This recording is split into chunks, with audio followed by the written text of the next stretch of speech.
Hello welcome back. അപ്പോൾ ഇന്ന് നമ്മൾ 10ാമത്തെ നോമ്പിൻ്റെ വിശേഷങ്ങളായിട്ടാണ് വന്നിട്ടുള്ളത്. അതിനു മുന്നേ എപ്പോഴും പറയുന്ന പോലെ തന്നെ വീഡിയോ ഇഷ്ടമാവുകയാണെങ്കിൽ ലൈക്ക് ചെയ്യാനും അതുപോലെ തന്നെ വേറെയുള്ളവർക്കൊക്കെ ഷെയർ ചെയ്ത് കൊടുക്കാനും മറക്കരുത്. പിന്നെ പുതിയ വ്യൂവേഴ്സ് ആണെന്നുണ്ടെങ്കിൽ ജസ്റ്റ് ഒന്ന് സബ്സ്ക്രൈബ് ചെയ്തിടുക. അപ്പോൾ നിങ്ങൾക്ക് പുതിയ വീഡിയോസൊക്കെ കാണാൻ വേണ്ടി പറ്റും. പിന്നെ നോട്ടിഫിക്കേഷൻ കിട്ടാൻ വേണ്ടിയിട്ട് അടുത്തുള്ള ബെലൈക്കണിൽ ഓളും കൂടി ഒന്ന് പ്രസ് ചെയ്ത് കൊടുക്കാം കേട്ടോ. അപ്പോൾ കേശവ് ഇപ്പോൾ എക്സാം ടൈമാണ്. അപ്പോൾ എക്സാമിന് പഠിപ്പിക്കലും നോമ്പും എല്ലാം കൂടി ആയിട്ട് നല്ല ജഗ പോകുകയാണ് കേട്ടോ അപ്പോൾ കാര്യങ്ങളൊക്കെ. അപ്പോൾ കേശവ് ഉച്ചയ്ക്ക് എക്സാമൊക്കെ കഴിഞ്ഞ് വന്ന സീനാണ് നിങ്ങൾ കണ്ടത് കേട്ടോ. ഇനിയിപ്പോൾ അവർക്ക് ഞാൻ കുറച്ച് ന്യൂഡിൽസ് ഉണ്ടാക്കി കൊടുക്കാൻ വേണ്ടി പോവാണ്. ഇന്ന് തലേന്ന് നമുക്ക് നോമ്പ് എടുക്കാൻ പോകാണ്ടായതുകൊണ്ട് തന്നെ കാര്യമായിട്ട് ഫുഡൊന്നും ഇല്ല കേട്ടോ. അപ്പോൾ ഇന്നത്തെ പരിപാടി കിച്ചൺ ഡ്യൂട്ടി ആകുമ്പോൾ ന്യൂഡിൽസ് നിന്നാണ് തുടങ്ങുന്നത് കേട്ടോ.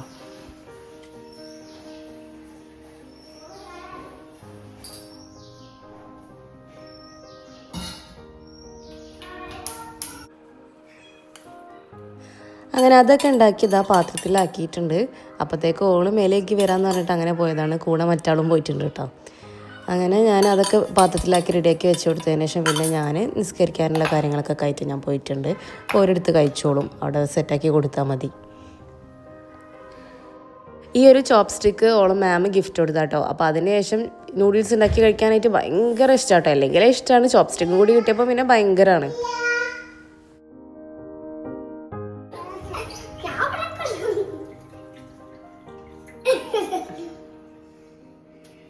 അങ്ങനെ നിസ്കാരം ഓത്തും കുറച്ച് കാര്യങ്ങളൊക്കെ കഴിഞ്ഞ് 2 മണിയായപ്പോഴാണ് ഞാൻ പിന്നെ കിച്ചണിലേക്ക് വന്നിട്ടുള്ളത്. അപ്പോൾ ആദ്യം തന്നെ ഞാൻ ഇന്ന് കട്ട്ലേറ്റ് ഉണ്ടാക്കാമെന്ന് വിചാരിച്ചിട്ടോ. അപ്പോൾ കട്ട്ലേറ്റ് വെച്ചിട്ടുള്ള അതിന് വേണ്ടിയിട്ടുള്ള ഐറ്റംസ് വെച്ചിട്ടാണ് ഇന്ന് പരിപാടി തുടങ്ങിയത് കേട്ടോ, മെയിൻ പരിപാടികളൊക്കെ.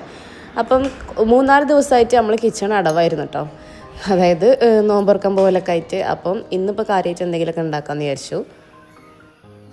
അപ്പോൾ അതിന് വേണ്ടിയിട്ടുള്ള കാര്യങ്ങളൊക്കെ കുക്കറിലാക്കിയിട്ടുണ്ട്. ഇനി നമുക്ക് ഒരു ബീഫ് കറി ഉണ്ടാക്കണം കേട്ടോ. അപ്പോൾ ഇന്ന് ഞാൻ ഉണ്ടാക്കാൻ പോകുന്നത് പാൽപ്പത്തിരിയും ബീഫുമാണ് കേട്ടോ. അപ്പം അതിൻ്റെയൊക്കെ റെസിപ്പിയും അതുപോലെ തന്നെ നല്ലൊരു അടിപൊളി ഡ്രിങ്കിൻ്റെ റെസിപ്പി ഞാൻ ഈ ഒരു വീഡിയോയിൽ ഇൻക്ലൂഡ് ആക്കിയിട്ടുണ്ട്. അപ്പോൾ സ്കിപ്പ് ചെയ്യാതെ തന്നെ എല്ലാവരും കണ്ടു നോക്കാം കേട്ടോ. അപ്പോൾ സ്പെഷ്യലായിട്ട് ഉണ്ടാക്കാമെന്നുള്ളതുകൊണ്ട് തന്നെ ബീഫും ഞാനൊന്ന് സ്പെഷ്യലാക്കാമെന്ന് വിചാരിച്ചു. അപ്പോൾ അതിന് വേണ്ടി ചെറിയ പീസ് ഇഞ്ചിയും വെളുത്തുള്ളിയും കൂടി ഒന്ന് തൊളിച്ചെടുക്കുകയാണ്. വെളുത്തുള്ളിൻ്റെ മൊത്തത്തിലുള്ള തോല് പൊളിക്കുന്നില്ല, പുറത്തുള്ള ആ ഒരു ഇത് മാത്രം പൊളിച്ചെടുക്കുന്നുള്ളേ.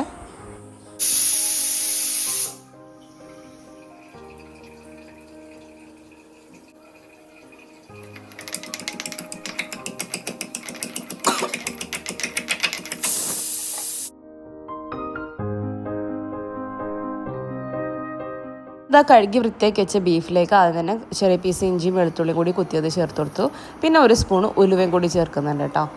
ഇനി 1 സ്പൂൺ മഞ്ഞൾപ്പൊടിയും അതുപോലെ തന്നെ എരിവിന് ആവശ്യത്തിന് ഒരു ഇത്തിരി മുളക് പൊടി മാത്രം കേട്ടോ. ഒരുപാട് മസാലകളൊന്നും ഇപ്പോൾ വേവിക്കുമ്പോൾ ചേർക്കുന്നില്ല. അത് കഴിഞ്ഞിട്ട് നമ്മളിതൊന്ന് വരട്ടിയെടുക്കുന്നുണ്ട്, അതുകൊണ്ടാണ്. പിന്നെ ആവശ്യത്തിനുള്ള ഉപ്പും കുറച്ച് വെള്ളം അടുക്കി പിടിക്കാതിരിക്കാൻ വേണ്ടി മാത്രം. എന്നിട്ട് കുക്കർ അടച്ച് വെച്ചിട്ട് ഞാൻ ഹൈ ഫ്ലെയിമിൽ ഒരു വിസിലും അതുപോലെ തന്നെ ലോ ഫ്ലെയിമിൽ ഒരു 6-7 വിസിലും കൂടി അടുപ്പിച്ചെടുക്കാം കേട്ടോ.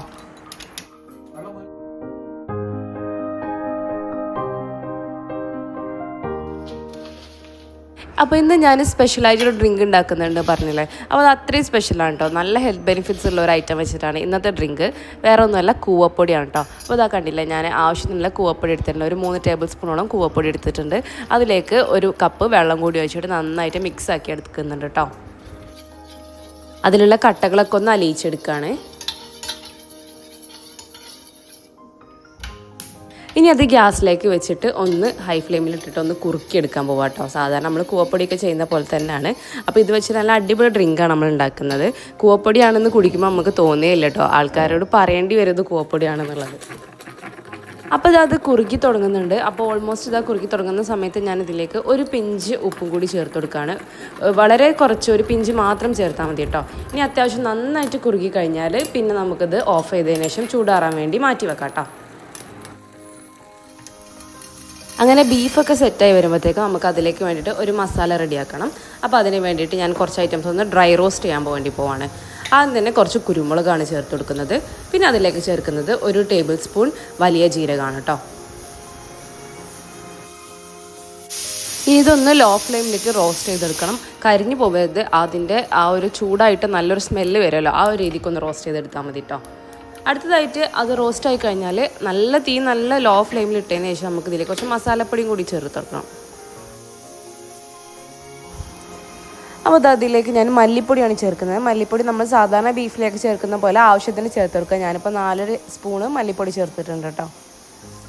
ഇനി അതിലേക്ക് 1 സ്പൂണ് മുളക് പൊടിയും കൂടി ചേർക്കുന്നുണ്ട്. കൂടുതലായിട്ട് ചേർക്കേണ്ട, കാരണം നമ്മൾ കുരുമുളകും കൂടി ചേർക്കുന്നുണ്ടല്ലോ. പക്ഷേ നമ്മൾ പാൽപ്പത്തിരി ഉണ്ടാക്കുന്നതുകൊണ്ട് തന്നെ അത്യാവശ്യം നല്ല എരിവ് വേണം കേട്ടോ ഈ ഒരു കറിക്ക്, എന്നാലാണ് നല്ലൊരു ടേസ്റ്റ് ഉണ്ടാവുക. ഇനി അതിലേക്ക് 1/2 സ്പൂണ് ഗരം മസാലയും കൂടി ചേർത്തിട്ട് നന്നായിട്ട് റോസ്റ്റാക്കി എടുക്കുക. ആ ഒരു മസാലേൻ്റെ കളറൊക്കെ ഒന്ന് മാറി വരുന്നവർ, ഡാർക്ക് കളറായി വരുന്നവരെ ഒന്ന് റോസ്റ്റാക്കി എടുക്കുക കേട്ടോ. അങ്ങനെ അത് ചൂടാറാൻ വേണ്ടി മിക്സിൻ്റെ ജാറിലേക്ക് മാറ്റിയിട്ടുണ്ട്. ഇനി അതിൻ്റെ കൂടെ നമുക്ക് കുറച്ച് വെളിച്ചെണ്ണ ഒഴിച്ചതിന് ശേഷം സെയിം പാനിലേക്കാണ് കുറച്ച് ചുവന്നുള്ളിയും അതുപോലെ തന്നെ 2 തക്കാളിയും കൂടി ചേർത്ത് കൊടുക്കുന്നുണ്ട് കേട്ടോ. അപ്പോൾ ചുവന്നുള്ളിയും തക്കാളിയൊക്കെ എത്രത്തോളം ഗ്രേവി വേണോ അതിനനുസരിച്ച് നിങ്ങൾ ചേർക്കുക, ആവശ്യത്തിന് ചേർക്കുക കേട്ടോ. ഇതും അങ്ങനെ ഓവറായിട്ട് വാട്ടിയെടുക്കൊന്നും വേണ്ട, ഒന്ന് ചൂടായി ആ ഒരു സ്മെല്ല് വന്നാൽ മതി കേട്ടോ.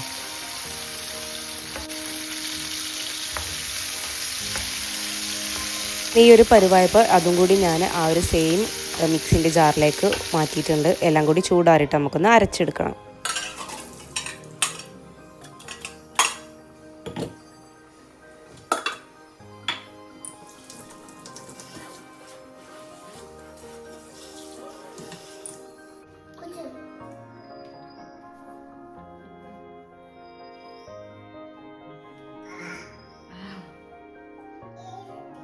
എരിയുണ്ടോ?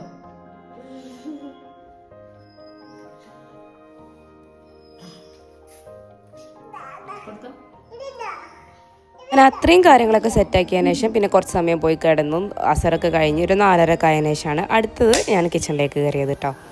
അപ്പോൾ ഈ ഒരു സമയത്ത് ഞാനിതാ കട്ലറ്റിൻ്റെ മസാല വെച്ചിട്ടാണ് സ്റ്റാർട്ടാക്കിയത്. അപ്പോൾ അതൊക്കെ ഒന്ന് റെഡിയാക്കി എടുക്കുകയാണ്.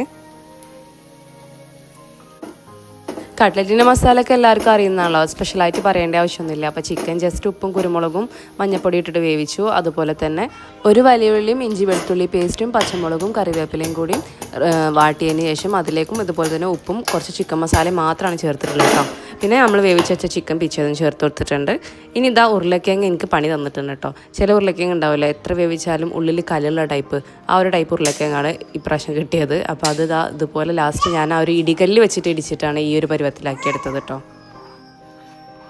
അങ്ങനെ എല്ലാം കൂടി മിക്സ് ആക്കി എടുത്തതിന് ശേഷം എന്താ ലാസ്റ്റ് കുറച്ച് മല്ലിയിലയും പുതിനയും കൂടി അരിഞ്ഞിട്ട് അതും കൂടി ചേർത്തൊന്ന് മിക്സ് ആക്കി എടുക്കണം, ഒന്ന് ചൂടാറാൻ വെക്കാമെന്ന് കരുതിട്ടോ.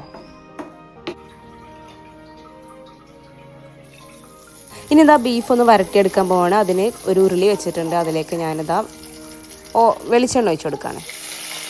ചൂടായി വന്നപ്പോൾ കുറച്ച് കറിവേപ്പില ചേർത്തിട്ടുണ്ട്. ഇനി നമ്മൾ നേരത്തെ തയ്യാറാക്കി വെച്ച ആ ഒരു സംഭവം ഉണ്ടല്ലോ, അത് അരച്ചെടുത്തിട്ടുണ്ട് കേട്ടോ. അത് അതിലേക്ക് ചേർക്കുകയാണ്. അപ്പോൾ ഇങ്ങനെ ബീഫ് റെഡിയാക്കാത്തവരുണ്ടെങ്കിൽ റെഡിയാക്കി നോക്കിട്ടോ, അടിപൊളി ടേസ്റ്റാണ് കേട്ടോ, സൂപ്പർ ടേസ്റ്റാണ്. എന്തായാലും തയ്യാറാക്കി നോക്കണേ.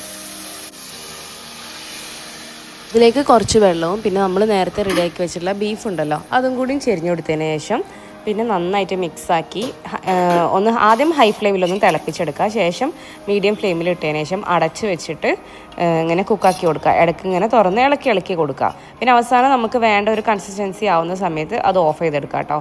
ഇപ്പോൾ കാണുന്ന ഈ ഒരു ലൈറ്റ് കളറൊക്കെ ഇങ്ങനെ കുക്കായി വരുന്നോറും ഇങ്ങനെ ഡാർക്കായി വരും കേട്ടോ.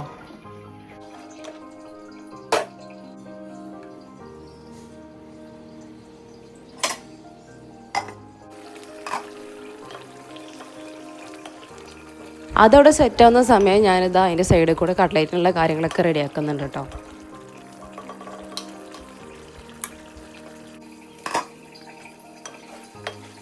അങ്ങനെ അവസാനം ഇതാ ഈ ഒരു ചെറിയൊരു ഗ്രേവി ടൈപ്പ് ആയപ്പം ഞാൻ നിർത്തിയിട്ടുണ്ട്. പിന്നെ അതിന് ലാസ്റ്റായിട്ട് കുറച്ച് കറിവേപ്പിലയും കൂടി തൂവിയിട്ട് അടച്ചു വെച്ച് കൊടുക്കുകയാണ് കേട്ടോ.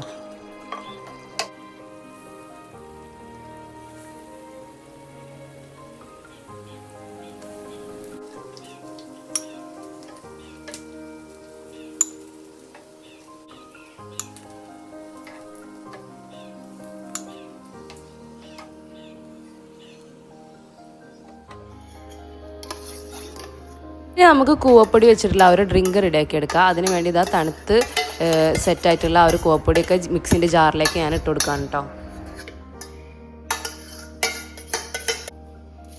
ഇനി അതിലേക്ക് ആവശ്യത്തിന് വേണ്ട മധുരം ചേർത്ത് കൊടുക്കുന്നുണ്ട്. പിന്നെ വേണ്ട അത്രയും പാലും കൂടി ചേർക്കുന്നുണ്ട്. ഈ ഒരു സമയത്ത് നമുക്ക് ഇഷ്ടമുള്ള ഫ്ലേവേഴ്സൊക്കെ ചേർത്ത് കൊടുക്കാം. നാച്ചുറൽ ഫ്ലേവറാണ് വേണ്ടതെന്നുണ്ടെങ്കിൽ നന്നാരി സർബത്ത് ചേർത്താലും മതി കേട്ടോ. ഞാനിപ്പോൾ വാനില എസൻസ് ആണ് ചേർത്തത്. അതൊരു തുള്ളി മാത്രം ചേർത്താൽ മതി കേട്ടോ. വാനില എസൻസ് ചേർത്ത് കഴിഞ്ഞാൽ കറക്റ്റ് നമ്മൾ വീട്ടിൽ നിന്നൊക്കെ കുടിക്കുന്ന ആ ഒരു കസ്റ്റർഡ് വാട്ടർ ഉണ്ടല്ലോ, ഐസ്ക്രീം വെള്ളം, അതുപോലെ ഉണ്ടാവും കേട്ടോ. നല്ല സൂപ്പർ ടേസ്റ്റ് ആയിരിക്കും. കുട്ടികൾക്കൊക്കെ ഭയങ്കര ഇഷ്ടം കേട്ടോ. കാരണം ഇത് കൂവപ്പൊടി അന്ന് കുടിക്കുമ്പോൾ ആർക്കും മനസ്സിലാവില്ല. അങ്ങനെ അതൊക്കെ അടിച്ചുകൊണ്ട് വന്നിട്ടുണ്ട്. നമ്മൾ ജഗ്ഗിലേക്ക് ഒഴിക്കുകയാണ്. ഇനി അതിലേക്ക് നേരത്തെ ഞാൻ ഗ്രേറ്റ് ചെയ്ത് വെച്ചിട്ടുണ്ടായിരുന്നു കുറച്ച് ക്യാരറ്റും ആപ്പിൾസും, അതും കൂടി ചേർത്ത് കൊടുക്കുകയാണ് കേട്ടോ. പിന്നെ നിങ്ങൾക്ക് ഇതിലേക്ക് അനാറുണ്ടെങ്കിൽ അനാറും കൂടി ചേർക്കുക. പിന്നെ ഞാനിതിലേക്ക് അത് കൂടാതെ തന്നെ കുറച്ച് ചിയാ സീഡ് കുതിർത്ത് വെച്ചിട്ടുണ്ടായിരുന്നു, അതും ചേർക്കുന്നുണ്ട്. അപ്പോൾ നന്നായിട്ട് മിക്സ് ആക്കിയതിന് ശേഷം ഞാനിത് ഫ്രിഡ്ജിലേക്ക് മാറ്റാൻ കേട്ടോ. അപ്പോൾ ഇത് എല്ലാവരും ട്രൈ ചെയ്ത് നോക്കണം. മസ്റ്റ് ട്രൈ ആയിട്ടാണ്. ട്രൈ ചെയ്ത് നോക്കിയിട്ട് ഫീഡ്ബാക്ക് അറിയിക്കണേ. ഇപ്പോൾ ഏറ്റവും അവസാനമാണ് ഞാൻ പത്തിരീൻ്റെ പണി തുടങ്ങുന്നത് കേട്ടോ. കാരണം വേറെ ഒന്നുമല്ല, ഞാനിന്ന് പച്ചവെള്ളത്ത് കുഴച്ചെടുക്കുന്ന ആ ഒരു കണ്ണൂർ സ്റ്റൈൽ പത്തിരിയായിട്ട് ഉണ്ടാക്കുന്നത്. അപ്പോൾ അതിൻ്റെ പൊടി ഞാൻ നോമ്പിന് മുന്നായിട്ട് പൊടിപ്പിച്ച് വെച്ചിട്ടുണ്ടായിരുന്നു. ഞാനിപ്പോൾ ഒരു 3-4 പ്രാവശ്യം അത് വെച്ചിട്ട് ഉണ്ടാക്കുകയും ചെയ്തിട്ടോ. നല്ല സിമ്പിളാണ് കേട്ടോ. ഒരു പ്രാവശ്യം പൊടിച്ച് വെച്ചാൽ നമുക്ക് പെട്ടെന്നൊക്കെ എളുപ്പത്തിന് ഉണ്ടാക്കണം തോന്നുകയാണെങ്കിൽ നല്ല സൂപ്പറാണ് ഉണ്ടാക്കിയെടുക്കാൻ വേണ്ടിയിട്ട്. അപ്പോൾ ആദ്യം ഞാനത് വെച്ചിട്ട് നമ്മൾ കട്ടിപ്പത്തിരി എന്നൊക്കെ പറയുന്ന പോലെ കുറച്ച് കട്ടിയുള്ള പത്തിരിയാണ് ഉണ്ടാക്കിയെടുത്തിട്ടുണ്ടായിരുന്നത്. പക്ഷേ പിന്നെ ഞാൻ ഒരു ദിവസം അത് വെച്ചിട്ട് നൈസാക്കി പരത്തിയിട്ട് അങ്ങനെ നൈസ് പത്തിരി ഉണ്ടാക്കിയെടുത്തിട്ടോ. കുഴപ്പമൊന്നുമില്ല, അത്യാവശ്യം നല്ല പത്തിരി തന്നെ കിട്ടിയിട്ടുണ്ട് കേട്ടോ. അപ്പോൾ പറ്റുന്നവരൊക്കെ ആ ഒരു പൊടിയൊന്ന് പൊടിപ്പിച്ച് വെക്കുകയാണെങ്കിൽ നല്ലതാണ്. അങ്ങനെ ഈ ഒരു പത്തിരി അല്ലെങ്കിൽ ഒറോട്ടി ഉണ്ടാക്കിയെടുക്കാൻ ഞാനിതാ ആ ഒരു പത്തിരിപ്പൊടി 2.5 കപ്പ് എടുത്തിട്ടുണ്ട്. അതിലേക്ക് ഞാൻ ആവശ്യത്തിനുള്ള ഉപ്പും കുറച്ച് വെളിച്ചെണ്ണയും കൂടി ഒഴിച്ച് ആദ്യം ഒന്ന് മിക്സാക്കി ശേഷം വെള്ളം ഒഴിച്ചിട്ട് മിക്സാക്കാം കേട്ടോ. 1 കപ്പ് പത്തിരിപ്പൊടിക്ക് 1 കപ്പ് വെള്ളം എന്നുള്ള കണക്കിന് എടുക്കുക. ചില സമയത്ത് വെള്ളം കുറച്ച് കൂടുതൽ വേണ്ടി വരും കേട്ടോ. അതൊക്കെ കുഴച്ച് കഴിഞ്ഞ് നോക്കുമ്പോൾ നമുക്ക് മനസ്സിലാവും. അപ്പോൾ നന്നായിട്ട് കുഴച്ചെടുക്കണം. വെള്ളം കുറച്ചധികം തന്നെ നമ്മൾ ഒഴിക്കണം കേട്ടോ. ആദ്യം കുഴക്കുമ്പോൾ നമുക്കത് ടൈറ്റായി തോന്നും, പക്ഷേ ഉരുട്ടുന്ന സമയത്ത് സൈഡിൽ വിള്ളലൊക്കെ വരാൻ ചാൻസ് ഉണ്ട്. അപ്പോൾ അത്യാവശ്യം വെള്ളം ഒഴിച്ചിട്ട് നന്നായിട്ട് തന്നെ കുഴച്ചെടുക്കുക. പിന്നെ അഥവാ വെള്ളം കൂടി പോയാലും പ്രശ്നമില്ലല്ലോ, പച്ചവെള്ളത്തിൽ കുഴക്കുന്ന പൊടി ആയതുകൊണ്ട് നമുക്ക് വേണമെങ്കിൽ കുറച്ച് പൊടിയും കൂടി ആഡ് ചെയ്ത് കൊടുക്കാം. അങ്ങനെ ഇതാ നല്ല സോഫ്റ്റായിട്ട് ഇതുപോലെ ഇങ്ങനെ നമ്മൾ കൈവച്ച് അമർത്തുമ്പോൾ സൈഡിൽ വിള്ളലൊന്നും വരാത്ത രീതിയിൽ കുഴച്ചെടുക്കാം. ഇനി ഇതാ പത്തിരിക്കല്ല് ചൂടാക്കിയതിന് ശേഷം കയ്യിൽ കുറച്ച് വെളിച്ചെണ്ണ ആക്കിയിട്ട് ഞാൻ ഓരോന്നായിട്ട് പരത്തിയെടുക്കാൻ പോവാണ്. അപ്പോൾ ചെറിയ വട്ടത്തിൽ കുറച്ചൊരു കട്ടിയിലാണ് ഞാനിത് പരത്തുന്നത് കേട്ടോ. കാരണം ഇത് പാൽപ്പത്തിരിയാണ്, നമ്മളൊരു പാൽക്കപ്പ ആ ഒരു ടൈപ്പിലാണ് ഉണ്ടാക്കുന്നത് കേട്ടോ. അപ്പോൾ അതുകൊണ്ടാണ് അങ്ങനെ ആ ഒരു ഷേപ്പിലെടുക്കുന്നത്. അല്ലെങ്കിൽ കുറച്ച് വലുതാക്കിയിട്ടൊക്കെ പരത്തിയെടുക്കുക. പിന്നെ പത്തിരിക്കല്ല് ഞാൻ മീഡിയം ഫ്ലെയിമിലാണ് ഇട്ടിട്ടുള്ളത്. കാരണം ഇത് കട്ടിയുള്ളതായതുകൊണ്ട് തന്നെ ഉള്ളു വേവാൻ കുറച്ച് ടൈം എടുക്കും കേട്ടോ.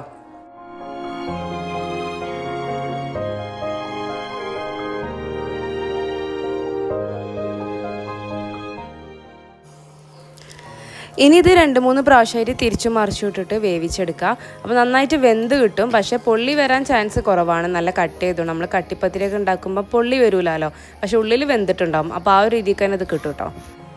പിന്നെ ഇത് നമ്മൾ ചുട്ടെടുത്ത് കഴിഞ്ഞാൽ കാസറോളിലേക്ക് തന്നെ മാറ്റാം. നല്ല ചൂടോടുകൂടി വേണം നമുക്കത് സെർവ് ചെയ്യാൻ വേണ്ടിയിട്ട്. അപ്പോൾ നോമ്പായതുകൊണ്ട് തന്നെ ആ ഒരു സമയത്ത് ചുടാൻ നിൽക്കണ്ട എന്നുള്ളതുകൊണ്ടാണ് ഞാനിപ്പോൾ ചുട്ടെടുക്കുന്നത് കേട്ടോ.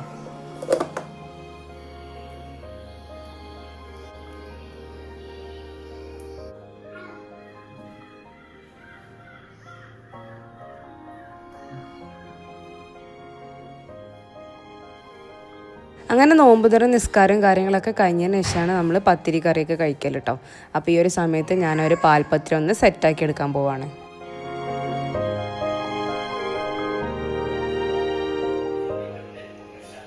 നല്ല ചൂടോടുള്ള പത്തിരിയിലേക്ക് നല്ല കട്ടിയുള്ള തേങ്ങാപ്പാലാണ് കേട്ടോ ഒഴിക്കുന്നത്.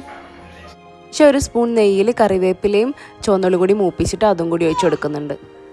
അങ്ങനെ നമ്മൾ പാൽപ്പത്തിരി സെറ്റായിട്ടുണ്ട് കേട്ടോ. അപ്പോൾ അതിൻ്റെ കൂടെ ആ ഒരു ബീഫും കൂടി നല്ല കോമ്പിനേഷൻ ആയിരുന്നു. അപ്പോൾ എന്തായാലും ട്രൈ ചെയ്ത് നോക്കാൻ പറ്റുന്നവരൊക്കെ ട്രൈ ചെയ്ത് നോക്കുക. ഫീഡ്ബാക്ക് അറിയിക്കാൻ മറക്കരുത്. അപ്പോൾ അടുത്തൊരു വീഡിയോ ആയിട്ട് വീണ്ടും കാണാം. അതുവരേക്കും ബൈ ബൈ.